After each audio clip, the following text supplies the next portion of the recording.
But the plan unveiled by the Trump administration Wednesday clearly tells a different story. The rich and also corporations, which are technically people according to the Supreme Court, are by far the biggest beneficiaries of the preliminary outline released by the White House. Initially, Cohn tried to evade George Stephanopoulos' questions on how the rich would benefit under Trump's tax plan, but finally at the close of the interview he just seemed to give in to the untruth. Will the wealthy get a tax cut or not? Stephanopoulos pressed. The wealthy are not getting a tax cut under our plan, said Cohn, who is the director of the National Economic Council and is leading the push for tax cuts. The former Goldman Sachs president was also in the running for Federal Reserve Chair before he openly criticized the president's equivocal remarks on white supremacy. Though the Trump administration's plan is sketchy on key details, including information on a much ballyhooed child care tax credit as proposed thus far, the plan is a big fat kiss to the wealthy. A stunning 80% of the so-called tax relief in Trump's plan would go to households in the top 1% income bracket, according to a rough analysis released Wednesday by the Center on Budget and Policy Priorities, a progressive think tank.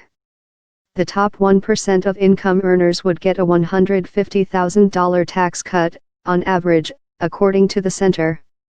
But the real winners would be the tippy top income earners. Households making more than $3.8 million would see their tax bills drop by about $800,000 a year or 21%, the report found. Meantime, a married couple with one child making $48,000 a year would get a tax cut of, wait for it, $180. In his interview with Stephanopoulos, Cohn refused to even say that all middle-class Americans would get a tax break under his plan, even as he claimed that the plan was good for working families. I can't guarantee everything, Cohn said, noting that you'll always find an exception to every rule. He estimated that median income households, those earning $55,000, would get a tax cut of between $650 to $1,000. The plan doesn't include the kind of tax cuts that would guarantee real savings for working people, some of whom don't owe federal income taxes but pay the federal government through other mechanisms, the New York Times explained. For example, cutting the payroll tax would essentially give millions of working people a raise. The Trump administration could have also proposed increasing the earned income tax credit, which would put real money in low-income earners' pockets.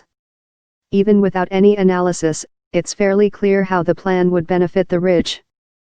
First, the administration wants to lower that top individual income tax rate to 35% from 39.6%. While the plan does leave open the possibility that Congress could create an additional top rate, which Cohn noted, there are no further details on that at the moment. Cohn argued on Good Morning America that because the plan gets rid of the standard deduction, those in the top bracket would still wind up paying more. But the claim is hard to parse, since the tax plan actually doubles the standard deduction. Eliminating both these taxes would be a great deal, in particular, for President Trump. In 2005, Trump was forced to fork over $31 million because of the alternative minimum tax. It's possible he may have paid it in other years, but we don't know because the president refuses to release his tax returns.